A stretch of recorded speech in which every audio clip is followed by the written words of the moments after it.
So we'll start with lying supine on the foam roller.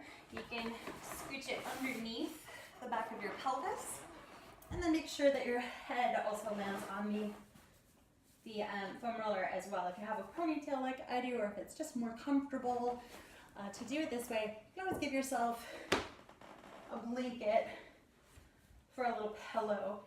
Highly recommend this if you do tend to be a rib popper, meaning your rib cage flares out to the front. It will help you to keep the ribs down and in and line up your core muscles if you have an appropriate height pillow for your body. So from there, I'm going to check in with this small curvature at the low back, right? And instead of recruiting all the biggest abdominal muscles and flattening the low back down to the foam roller, we're going to keep that little arch there. It's where the deeper core muscles work best when we're in that neutral lumbar lordosis, right? If you want to check on what your best neutral alignment is, you could find your hip points at the front of your pelvis and your pubic symphysis. They would be approximately horizontal, right? When you're in your neutral pelvic alignment. So from here, I'm going to grab my 5-pound weight. I didn't really put that in a very convenient spot, but this is about as heavy as I lift for this series, maybe an 8-pound weight, but certainly you could go down to the 2 pounds or even the 1-pound can of soup. The reason why we do this with a bigger weight, we're working our push muscles here, and we tend to be strong in this way. So we do a lot of push motion. We also utilize our arms in front of us a lot, right? So there are a lot of different variations. You can go ahead and do a unilateral, do a whole set on this side, and then switch it over to the other side. Right? Noticing your neutral alignment, noticing the little wiggles that will happen and how your core responds appropriately to keep you balanced on the foam roller. And hey, even if it doesn't, it's not a very far way to fall. You're just a few inches off of the ground. I really like a series where, or an exercise where we switch from side to side. Coming down, switch, coming down, and switch. And that moment of switching from one arm to the other is a little bit more challenging for the core to have to figure out, how do I keep myself balanced when the weight is more dynamically moving from side to side. You can see I'm changing this up as I go.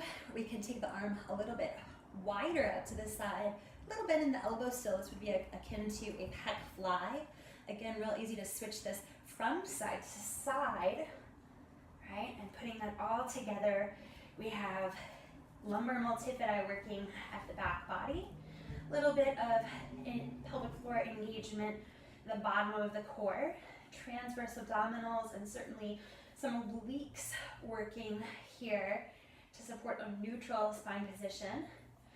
And diaphragm moving up at the top, helping me to breathe. We've also got the cervical, deep cervical flexors working to keep the neck stable so that we don't notice the chin starting to point upward, right?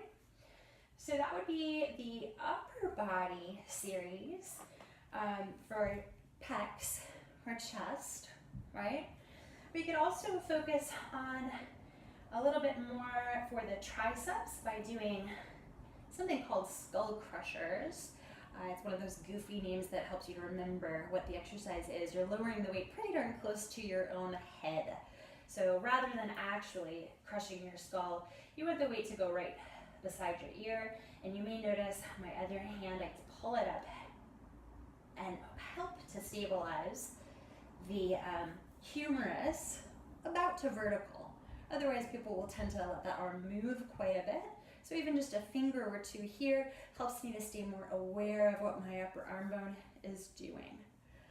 Another one I really like here is a scapular protraction, right? When you reach up from your shoulder blade, but then protract just to about mid-range, right? So you feel the engagement of serratus anterior. From there, keeping that dynamic stability through the scapular muscles, you can draw the alphabet A, B, C. I chose cursive today, but it could be print or cursive, caps or lower letter, right? And again, you'll notice, especially as I'm talking and not really focusing, there are little wobbles through the center, and the core should hopefully respond with a stabilization effort. All right. Now, some of those movements you can combine with leg movements, but let's just take the leg movements alone for a moment. Start with arms resting, shoulders resting, core engaged just as much as it needs to be to stay balanced on the roller as you lift one foot and switch to the other foot. Now, this doesn't have to be a big leg movement. At first, just getting the hang of shifting your weight from side to side, and there will be some weight shift that naturally occurs as you move from one leg to the other, just as if you were standing up, doing a marching back and forth type of movement. And you'll see I've lifted my arms from the ground. That's because I have a lot of practice with this one. Do it as much as you need to on the ground before you up the ante a little bit, make it more challenging by taking your arms off of the ground, right? It'll really teach you how to stabilize without the help of the upper body. And then once you've gotten used to that, legs are pretty much going. You could maybe even hold your leg and go back and forth, right?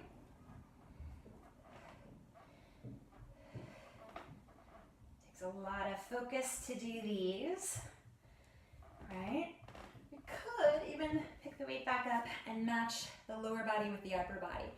So opposite onto leg is usually easiest, right? Here I've got that alternating pec fly with hip flexion, contralateral hip flexion. And don't forget about the transition from side to side here.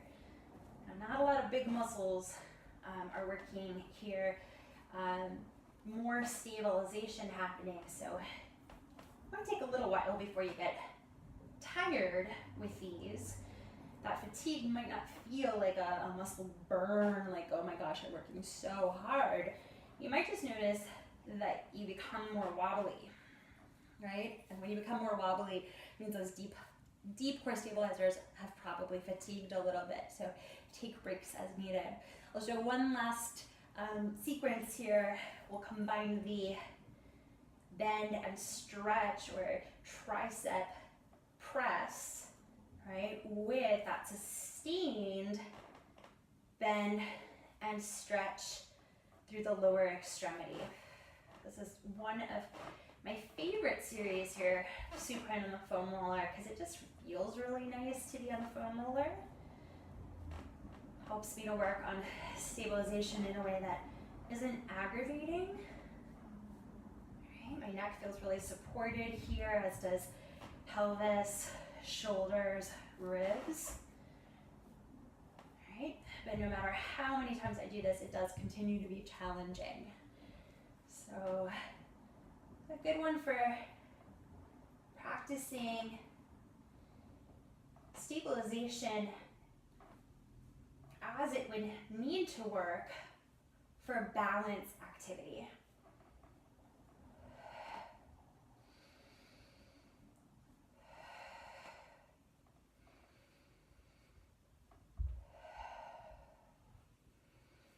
So as always, listen to your body. It doesn't matter what the number is. If you get to the point where you're a bit fatigued, that is enough to get some strength benefits. When you're done, give yourself a nice deep belly breath. Relax those deep core muscles that we're just working so hard. Thanks so much for joining me. Hope you have a great rest of your day.